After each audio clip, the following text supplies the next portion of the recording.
Hi friends! I wanted to take a little time today to show you one of my favorite at-home art projects. It's something that I've been doing for a long time. I think watercolor paints are great to use with kids, but sometimes it's hard to get enough color on the paper to make it feel great.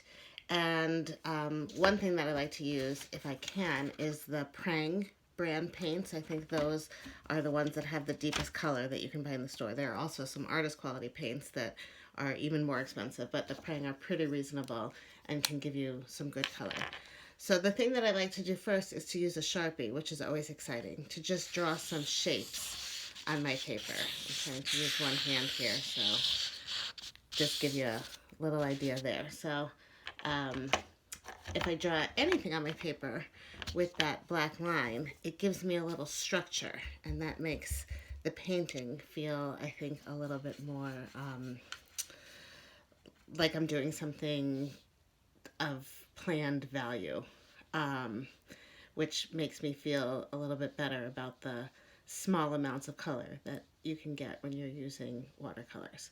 So, and you're definitely not going to stay in the lines. That's not what watercolor does. And if you'll notice, I keep a bowl of water and a paper towel under that so that I can dry and wet as I need to. And it's not messy at all.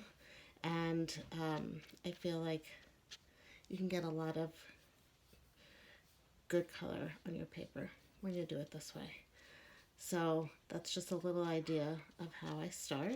And then I just wanted to show you some examples of some stuff that my kids did last night. I'll show you some finished work that my grown-up kids did, just so you can see some fancy stuff. Here's one. Look at how dark that color is. That's many, many layers of color. This is mine. I just tried out a couple of different methods here. Here's another one. Some shapes and some letters. And this one reminds me of a map. I love the way the whole space is filled with color.